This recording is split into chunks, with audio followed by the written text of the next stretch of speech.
আমার শাশুড়ির কিছু হলে আমি বাঁচব না ম্যাডাম। আমি কিডনি দেব আমার শাশুড়িকে। আমার শাশুড়িকে সুস্থ করে দেন। যত টাকা লাগে আমি দিব। আমার সব গয়না বিক্রি করে দিব। ডাক্তার ম্যাডামের চেম্বারে সাদা দেয়ালগুলোর দিকে তাকিয়ে কথাগুলো যখন আকুল হয়ে বলছিলাম, তখন আমার চোখ ফেটে জল নামছিল। বুক চিরে বেরিয়ে আসছিল বছরের পর বছর জমে থাকা সমস্ত হাহাকার। মানুষ বলে শাশুড়ি নাকি কখনো মা হতে পারে না, কিন্তু আমার জীবনে এই মানুষটাই তো ছিলেন আমার অন্ধকার জগতের একমাত্র আলো, আমার মা।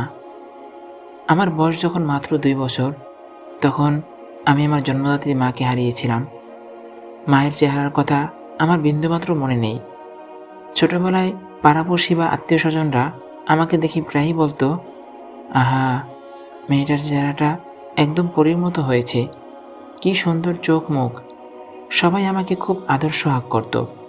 কিন্তু সত্যি বলতে আমার ওই হাজার মানুষের বাহ্যিক আদরের কোনো প্রয়োজন ছিল না। আমার প্রয়োজন ছিল শুধু একটা মানুষের বুকের ওম, আমার মায়ের ভালোবাসা।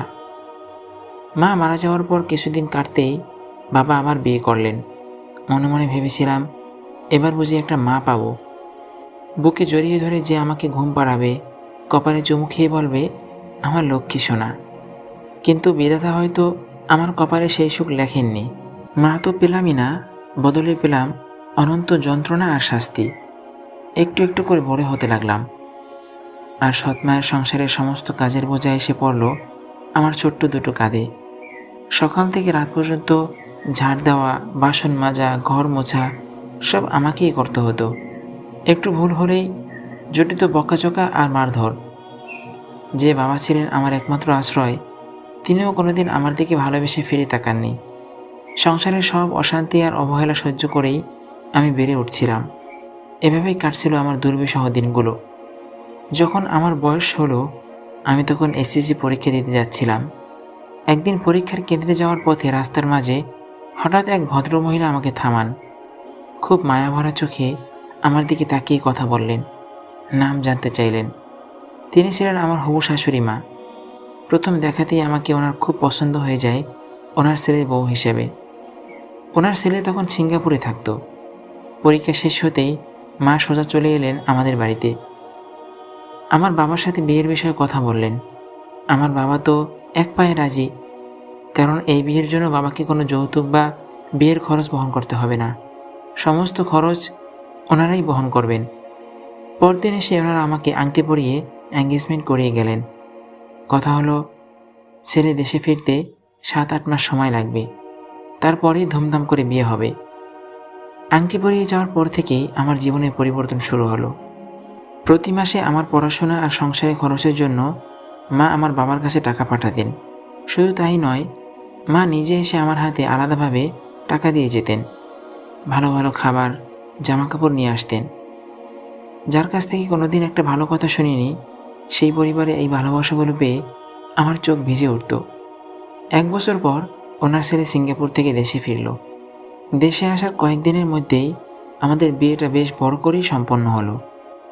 জীবনের প্রথম কোনো উৎসবে নিজেকে রাজকন্যা মতো মনে হচ্ছিল। বিয়ের রাতে বাসর ঘরে ঢোকার পর আমার স্বামী পরম মমতায় আমার হাত দুটো নিজের হাতের মুঠোয় তুলে নিলেন। খুব শান্ত গলায় জিজ্ঞেস করলেন, তুমি আমার কাছে কী চাও বলো, তোমার যা ইচ্ছা চাইতে পারো। আমি ওনার দিকে তাকিয়ে চোখ ভেজা গলায় সেদিন শুধু একটা কথাই বলেছিলাম, আমি হীরা জহরত ধন সম্পদ এর কিচ্ছু চাই না। আমি শুধু আপনার আর আমার শাশুড়ি মায়ের একটু সত্যিকারের ভালোবাসা চাই।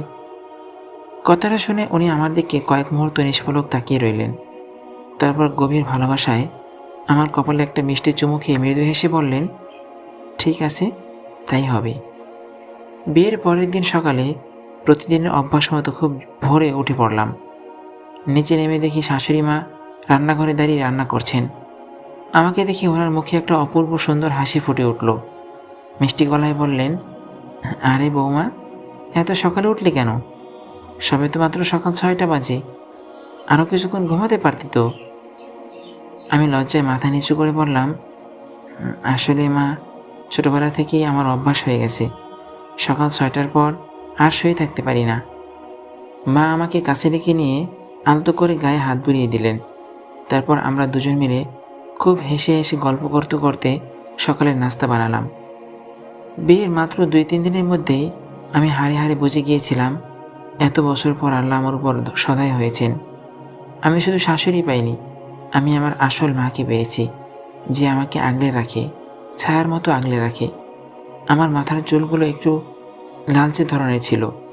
মা প্রতিদিন দুপুরে আমাকে পাশে বসিয়ে নিজের হাতে মাথায় চুলে খাঁটি নারকেল তেল মালিশ করে দিতেন, চিরুনি দিয়ে সিঁথি কেটে বেরুনি বেঁধে দিতেন। সেই অনুভূতির কোনো তুলনা হয় না। 2 মাস দেখতে দেখতে কেটে গেল। আমার স্বামীর সিঙ্গাপুর ফেরার সময় হয়ে এলো। যাওয়ার আগে আমাকে শক্ত করে জড়িয়ে ধরে বললেন, আর মাত্র 2 বছর সিঙ্গাপুরে থাকবো, তারপর সব কাজ গুটিয়ে একেবারে তোমার কাছে চলে আসব। সেদিন ওনাকে জড়িয়ে ধরে আমি অনেক কেঁদেছিলাম। উনি চলে যাওয়ার পর মা আমাকে বললেন, বৌমা, তুমি একা করে থাকবে কেন? চলে আসো আমার রুমে। তারপর থেকে আমরা একসাথে একই খাটে ঘুমাতাম। প্রতি রাতে মা আমাকে ওনার কোলে টেনে নিতেন। আমার স্বামী ছোটবেলায় নানা দুষ্টামির গল্প বলতেন। শ্বশুরমশাই মারা যাওয়ার পর কীভাবে তিনি কত কষ্ট করে সংসার টেনেছেন আর ছেলেকে মানুষ করেছেন, সেই সব সংগ্রামের কথা শোনাতেন। কথা বলতে বলতে মা আমার মাথায় হাত বুলিয়ে দিতেন, আর আমি মায়ের গড়ে গন্ধ শুকিয়ে মাকে শক্ত করে জড়িয়ে ধরে পরম শান্তিতে ঘুমিয়ে পড়তাম। ছোটবেলায় যে মাতৃস্নেহের জন্য ছটফট করেছি, সেই ভালোবাসা আমি মায়ের বুকে খুঁজে পেয়েছিলাম। হাসি, কান্না আর অপার ভালোবাসায় দিনগুলো খুব সুন্দর কাটছিল। কিন্তু কয়েকদিন ধরে হঠাৎ লক্ষ্য করলাম মায়ের শরীরটা ভালো যাচ্ছে না। ঘন ঘন পেট ব্যথা করছিল, মুখটাও কেমন যেন ফোলা ফোলা দেখাচ্ছিল। আমি চিন্তিত হয়ে বললাম, মা, চলো, তোমাকে একজন ভালো ডাক্তারের কাছে নিয়ে যাই। মা এড়িয়ে গিয়ে বললেন, আরে না বৌমা, এই কিচ্ছু না, একটু গ্যাস্ট্রিকের ব্যথা, ওষুধ খেলেই ঠিক হয়ে যাবে, অহেতুক টাকা নষ্ট করার দরকার নেই। কিন্তু আমার মন কিছুতেই মানছিল না। বুকটা অজানা আশঙ্কায় দুলছিল। তার 2 দিন পর হঠাৎ দুপুরে ঘটনাটা ঘটল। মায়ের পেটের ব্যথা এতটাই তীব্র হলো যে মা যন্ত্রণায় ছটফট করতে করতে জ্ঞান হারানোর মতো অবস্থা হলো। আমি আর এক মুহূর্ত দেরি না করে প্রতিবেশীদের ডেকে মাকে তাড়াতাড়ি শহরের বড় হাসপাতালে নিয়ে গেলাম। হাসপাতালে নেওয়ার পর ডাক্তাররা একের পর এক টেস্ট করালেন। জরুরি পরীক্ষার রিপোর্টগুলো হাতে আসার পর ডাক্তার ম্যাডাম আমাকে ভেতরে ডেকে পাঠালেন। গম্ভীর মুখে রিপোর্টগুলো দেখে উনি যে কথাটি বললেন তা শোনার সাথে সাথেই মনে হলো আমার মাথার উপর পুরো আকাশটা ভেঙে পড়ল। ডাক্তার বললেন, আপনার শাশুড়ি 2 কিডনি পুরোপুরি ড্যামেজ হয়ে গেছে। উনি একদম লাস্ট স্টেজে আছেন, ওনাকে বাঁচানো খুব কঠিন। কথাটা শোনার সাথে সাথে আমার চারপাশে সব আলো যেন নিভে গেল। আমি আর মাথা ঠিক রাখতে পারলাম না। ডাক্তার ম্যাডামের পা জড়িয়ে ধরে ফুফিয়ে কেঁদে উঠলাম। আমার শাশুড়ি কিছু হলে আমি বাঁচব না ম্যাডাম, আমি কিডনি দেব আমার শাশুড়িকে। আমার মাকে সুস্থ করে দেন, যত টাকা লাগে আমি দেব, আমার সব গয়না বিক্রি করে দেব, কিন্তু আমার মাকে আপনি ফিরিয়ে দেন ম্যাডাম। ডাক্তার ম্যাডাম আমার কাঁধে হাত রেখে পরম মমতায় সান্ত্বনা দিয়ে বললেন, না, কেঁদো না, আপাতত ইনজেকশন দিয়ে ব্যথা কমানো হয়েছে। যেহেতু ওনার 2টা কিডনিই বিকল, তাই ওনাকে সপ্তাহে অন্তত 2 বার ডায়ালাইসিস করাতে হবে, আর ওনাকে সুস্থ করতে হলে দ্রুত কিডনি ট্রান্সফার ছাড়া কোনো উপায় নেই। হাসপাতালের স্যালাইন ঝোলানো বেডের দিকে তাকিয়ে দেখলাম মা চোখ বন্ধ করে শুয়ে আছেন। ওনার ফ্যাকাশে মুখটা দেখে বুকটা চিরে কান্না আসছিল। মায়ের জ্ঞান ফিরলে আর কালবিলম্ব না করে ওনাকে নিয়ে বাসায় ফিরে এলাম। প্রেসক্রিপশন অনুযায়ী কড়া কড়া সব ওষুধ চলতে লাগলো, কিন্তু ঘরের আবহাওয়াটা যেন এক লম্হায় বদলে গেল। হাসি খুশি ঘরটায় এখন শুধু চেপে রাখা কান্নার শব্দ আর বিষাদের ছায়া। সিঙ্গাপুরে স্বামীকে ফোন দিয়ে যখন সব কথা কান্নাকাটি করে বললাম, উনি এক মুহূর্ত দেরি করেননি। ওপাশে ফোনে ওনার কান্নার আওয়াজ শুনে আমার বুকটা আরও কেঁপে উঠল। উনি বললেন, তুমি মাকে সামলাও, আমি সব কাজ ফেলে কয়েকদিনের মধ্যে দেশে আসছি। এই 4টে দিন আমার কিভাবে কেটেছে তা শুধু আমার আল্লাহই জানেন। মায়ের একটাই চিন্তা, তার ছেলের এত কষ্টের টাকা ডাক্তার আর হাসপাতালের পিছনে উড়ে যাচ্ছে। মা প্রায় আমার হাত ধরে বলতেন, বৌমা, আমার তো বয়স হয়েছে, আমার জন্য তোরা আর টাকা খরচ করিস না, আমাকে যেতে দে। আমি মায়ের মুখে হাত চেপে ধরে কেঁদে বলতাম, মা, আর একটা বারও যদি এই কথা মুখ দিয়ে বের করো, আমি আপনার সাথে আর কোনোদিন কথা বলবো না। আমার মা ছাড়া এই পৃথিবীতে আমার আর কে আছে? চতুর্দিকে মাথায় আমার স্বামী দেশে ফিরে এলেন। এয়ারপোর্ট থেকে সোজা ঘরে ঢুকে মায়ের পা জড়িয়ে ধরে বাচ্চাদের মতো হু হু করে কেঁদে উঠলেন। মা হাত বাড়িয়ে ছেলের মাথায় হাত বুলিয়ে দিলেন। ঘরের পরিস্থিতি সামলে নিয়ে আমার স্বামী পরদিনই আমাদের নিয়ে শহরের সবচেয়ে বড় স্পেশালিস্টদের কাছে গেলেন। সব রিপোর্ট দেখে ডাক্তার বললেন, কিডনি ট্রান্সপ্লান্টের জন্য রক্তের সম্পর্ক বা ম্যাচিং কিডনির ডোনার দরকার, আর আইনি ও মেডিকেল প্রক্রিয়া শেষ হতে সময় লাগবে। আমি এক মুহূর্ত দেরি না করে ডাক্তারের দিকে তাকিয়ে শক্ত গলায় বললাম, স্যার, আমার রক্তের গ্রুপ আর মায়ের রক্তের গ্রুপ ও পজিটিভ। আপনি আমার কিডনি পরীক্ষা করে দেখুন, আমি আমার মাকে কিডনি দেব। কথাটা শুনে আমার স্বামী আর শাশুড়ি মা চমকে উঠলেন। মা আমার হাত দুটো ধরে কেঁদে উঠে বললেন, না বৌমা, না, তুই আমার পেটের সন্তান না হয়েও আমার জন্য এত বড় ত্যাগ করবি? আমি তোকে নিজের জীবন দিয়েও এই ক্ষতি হতে দেব না। তোর সারা জীবন পড়ে আছে। আমি মায়ের পায়ের কাছে গিয়ে বসে ওনার কোলে মাথা রেখে বললাম, মা, ছোটবেলায় নিজের মাকে হারিয়েছিলাম। আপনি আমাকে মায়ের মমতা দিয়ে নতুন জীবন দিয়েছেন। আর যদি আমার একটা অঙ্গ দিয়ে আপনাকে বাঁচিয়ে রাখতে পারি, তবে সেই সুযোগ থেকে আমাকে বঞ্চিত করবেন না। সন্তান কি মায়ের জন্য এতটুকুও করতে পারে না? আমার স্বামী চোখের জল মুছতে মুছতে আমাকে বুকে টেনে নিলেন। ওনার চোখে তখন আমার জন্য অগাধ শ্রদ্ধা আর ভালোবাসা। পরের দিন হাসপাতাল থেকে আমাদের রক্তের গ্রুপ ও টিস্যু ম্যাচিংয়ের জন্য রক্ত নেওয়া হলো। কয়েকদিন পর রিপোর্ট এলো, অলৌকিকভাবে আমার আর শাশুড়ি মায়ের কিডনির সব ম্যাচিং একদম পারফেক্ট এসেছে। ডাক্তাররাও অবাক হয়ে বললেন, এমন ম্যাচিং তো আপন পেটের সন্তানদের সাথেও সহজে হয় না। অপারেশনের দিন ধার্য হলো। অপারেশনের থিয়েটারে যাওয়ার আগে মা আমার হাতটা শক্ত করে ধরে বললেন, আল্লাহ যেন তোকে যুগে যুগে সব মায়ের কোল জড়ানোর সন্তান করে রাখে বৌমা। অপারেশন থিয়েটারের দিকে যখন আমাদের দুটো ট্রলি পাশাপাশি এগিয়ে যাচ্ছিল, তখন আমার মনে হচ্ছিল, আজ আমি শুধু আমার শাশুড়িকে কিডনি দিচ্ছি না, আমি আমার জন্মদাত্রী মায়ের ভালোবাসার ঋণ এই মায়ের মাধ্যমে শোধ করছি। অপারেশন থিয়েটারের দরজাটা যখন আমাদের পিছনে বন্ধ হয়ে গেল, তখন চারপাশের ঠান্ডা বাতাসের মাঝেও আমার ভিতরে এক অদ্ভুত প্রশান্তি কাজ করছিল। উপরে জ্বলতে থাকা লাল আলোটা যেন আমার আর মায়ের জীবনের এক নতুন ভোরের অপেক্ষা করছিল। ডাক্তাররা ট্রলি পাশাপাশি রেখে আমাদের অ্যানেস্থেসিয়া দেওয়ার প্রস্তুতি নিচ্ছিলেন। আমি মায়ের দিকে হাত বাড়িয়ে দিলাম। মাও অবাক সাথে আমার আঙ্গুলগুলো শক্ত করে আঁকড়ে ধরে ফিসফিস করে বললেন, তোর এত বড় ক্ষতি না করলেও পারতি মা, তুই আমার নিজের পেটের কেন যে হলি না? এরপর ধীরে ধীরে চোখের পাতাগুলো ভারী হয়ে এলো। অন্ধকার নেমে এলো চারপাশে। কত ঘন্টা কেটে গিয়েছিল জানি না। যখন জ্ঞান ফিরল, তখন নিজেকে আইসিইউর বেডে আবিষ্কার করলাম। শরীরের ভিতরে একটা তীব্র যন্ত্রণা, যেন পেটের ভিতরে সব কিছু দুমড়ে মুচড়ে গেছে। কিন্তু সেই যন্ত্রণাকে তুচ্ছ মনে করে আমার শুকনো ঠোঁট দুটো শুধু একটা শব্দ উচ্চারণ করলো, মা। আমার শাশুড়ি মা কেমন আছেন? পাশে দাঁড়িয়ে থাকা নার্স আলতো করে মাথায় হাত বুলিয়ে দিয়ে বললেন, শান্ত হন আপা, আপনার অপারেশন সফল হয়েছে। আপনার শাশুড়ি মাও এখন বিপদমুক্ত। ওনার শরীরে আপনার দেওয়া কিডনিটা খুব সুন্দরভাবে কাজ করতে শুরু করেছে। কথাটা শোনার সাথে সাথে আমার দু চোখ বেয়ে আনন্দের জল গড়িয়ে পড়ল। সৃষ্টিকর্তার দরবারে কোটি কোটি শুকরিয়া জানালাম। তিনি আমার মায়ের জীবন ফিরিয়ে দিয়েছেন। আইসিইউ বেড থেকে যখন আমাদের কেবিনে স্থানান্তর করা হলো, তখনকার দৃশ্যটা আমার জীবনের শ্রেষ্ঠ এক মুহূর্ত হয়ে থাকবে। আমার স্বামী দরজার পাশে দাঁড়িয়ে অঝরে কাঁদছিলেন। একজন পুরুষ যে এত নিঃশব্দে অথচ গভীরভাবে ভালোবাসতে পারে, তা ওনাকে না দেখলে বিশ্বাস হতো না। তিনি ধীরে ধীরে আমার বেডের পাশে এসে হাঁটু গেড়ে বসলেন। আমার রক্তশূন্য ফ্যাকাশে হাত দুটো নিজের দুই হাতের মুঠোয় নিয়ে কপালে ঠেকালেন। ওনার চোখের জলে আমার হাত ভিজে যাচ্ছিল। মৃদু কাঁপানো গলায় বললেন, তুমি শুধু আমার মাকে রক্ষা করোনি, তুমি আমার অস্তিত্ব রক্ষা করেছ। আমি তোমাকে কী দেব বলো?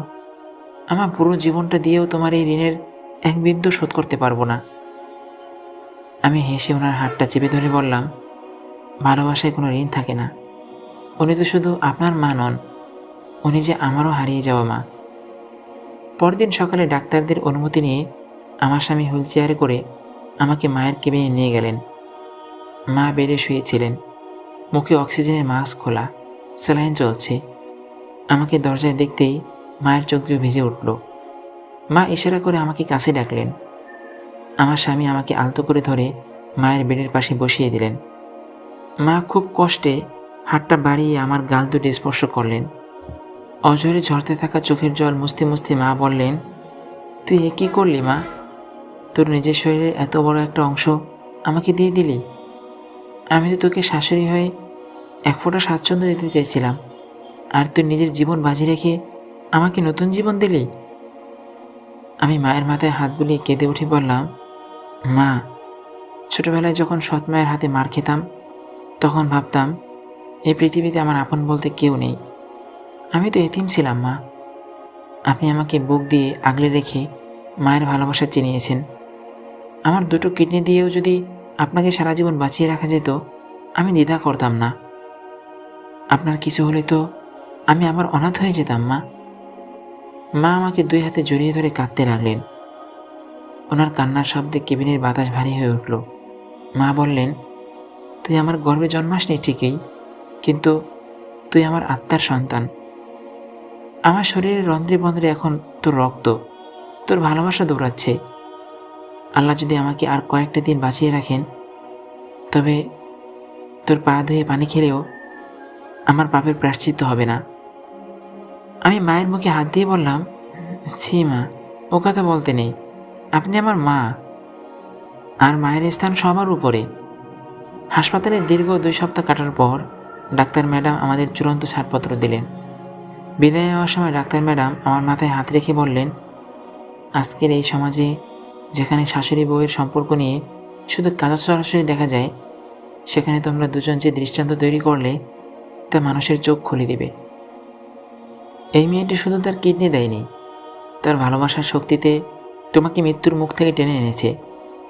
বাড়ি ফেরার পর পুরো পরিবেশটাই যেন এক স্বর্গীয় সুখে ভরে গেল। আমার স্বামী কাজ থেকে সাময়িক ছুটি নিয়ে দিনরাত আমাদের দুজনে সেবা করতে লাগলেন। তবে শাশুড়ি মায়ের রূপ দেখে বাড়ির সবাই অবাক হয়ে যেত। উনি নিজে তখনও পুরোপুরি সুস্থ হননি, পেটে সেলাইয়ের দাগ, তবু আমার প্রতি ওনার নজরদারি শেষ ছিল না। প্রতিদিন সকালে মা নিজে উঠে এসে, বৌমা, তোমার ওষুধ খাওয়ার সময় হয়েছে বলে নিজ হাতে সুষুম খাবার আর ফলের রস খাইয়ে দিতেন। আমি মানা করলে ধমক দিয়ে বলতেন, চুপ একদম, ডাক্তার বলেছেন তোর শরীরের যত্ন বেশি নিতে হবে। তুই ঠিকমতো না খেলে কিন্তু আমিও ওষুধ খাবো না। বিকেলে যখন রোদ পড়ে আসতো, মা আর আমি বারান্দায় পাশাপাশি দুটো চেয়ারে বসতাম। মা আমার চুলগুলো পরম মমতার চিরুনি দিয়ে আঁচড়ে দিতেন। আগের মতোই নারকেল তেল মালিশ করে দিতেন। ওনার সেই উষ্ণ হাতের ছোঁয়া যখন আমার মাথায় লাগতো, তখন আমার চোখ বন্ধ হয়ে আসতো। মনে হতো এই তো আমার আসল স্বর্গ। যে মাতৃত্বের জন্য 16টা বছর কেঁদেছি, বিধাতা তা সুদে আসলে আমাকে ফিরিয়ে দিয়েছেন। একদিন সন্ধ্যায় ঘর আলো আঁধারির মাঝে মা আমার কাছে এসে বসলেন। ওনার হাতে ছিল একটা ছোট কাঠের বাক্স। বাক্সটা খুলে আমার কোলে রেখে বললেন, বৌমা, এই গয়নাগুলো আমার শাশুড়ি আমাকে দিয়েছিলেন। ভেবেছিলাম আমার ছেলের বউয়ের সন্তান হলে উপহার দিব, কিন্তু আজ এগুলো তোকে কোনো শাশুড়ির উপহার হিসেবে দিচ্ছি না, একজন মা তার রাজকন্যাকে দিচ্ছে। আমি গয়নার বাক্সটার দিকে তাকিয়ে বললাম, মা, এগুলো তো আপনার স্মৃতি, আমার এসবের প্রয়োজন নেই। আপনার ভালোবাসাই আমার জীবনের সবচেয়ে বড় গয়না। মা আমার হাত দুটো চেপে ধরে চোখে জল নিয়ে বললেন, তুই যখন ডাক্তারের সামনে দাঁড়িয়ে নিজের সব গয়না বিক্রি করে দেওয়ার কথা বলেছিলি, সেদিনই বুঝেছিলাম গয়না দিয়ে তোকে মাপা যাবে না। কিন্তু এই মাটার আবদার তুই ফেরাতে পারবি না। তুই এগুলো পরবি, আর যখনই আয়না নিজেকে দেখবি, মনে রাখবি তুই কোনো সাধারণ মেয়ে নও, তুই এই ঘরের লক্ষ্মী, এই মায়ের প্রাণ। আমার স্বামী দরজার পাশে দাঁড়িয়ে মুচকি এসে আমাদের দেখছিলেন। তিনি এগিয়ে এসে মায়ের পাশে বসলেন এবং আমাদের দুজনকে জড়িয়ে ধরে বললেন, আজ আমার জীবনের সব চাওয়া পূর্ণ হলো। পৃথিবীর সবচেয়ে সুখী পুরুষ আমি, কারণ আমার ঘরে 2 রূপের নারী বাস করে। আমাদের ঘরটা এখন শুধু ইটের দেয়াল নয়, ভালোবাসার এক পরম আশ্রয়। গ্রামের লোক, আত্মীয় স্বজন সবাই যখন বাড়িতে আসে, ওনারা অবাক হয়ে দেখে কিভাবে একজন শাশুড়ি আর বউ একে অপরের ছায়া হয়ে বাঁচে। মা সবাইকে গর্ব করে বলেন, আমার পেটের ছেলে হতে পারে, কিন্তু আমার কলেজের টুকরা মেয়ে এই বৌমা। প্রতিদিন রাতে অন্ধকার ঘরের দিকে তাকিয়ে আমি মনে মনে বলি, সম্পর্ক কখনো রক্ত দিয়ে তৈরি হয় না, সম্পর্ক তৈরি হয় আত্মিক টান আর সত্যিকারের ভালোবাসা দিয়ে। ছোটবেলায় মাকে হারিয়ে যে হাহাকার নিয়ে আমি বড় হয়েছিলাম, আজ সেই হাহাকারের প্রতিটি স্থান শান্তিতে ভরে গেছে। আমার শাশুড়ি মা এখন আর শুধু শাশুড়ি নন, তিনি আমার গর্ভধারিণী মায়ের প্রতিচ্ছবি, আমার বেঁচে থাকার শক্তি, আমার বড় মাতৃচ্ছায়া। প্রিয় বন্ধুরা, গল্পটি কেমন লাগলো কমেন্ট করে জানাবেন। সবাই ভালো থাকবেন, সুস্থ থাকবেন। আল্লাহ হাফেজ।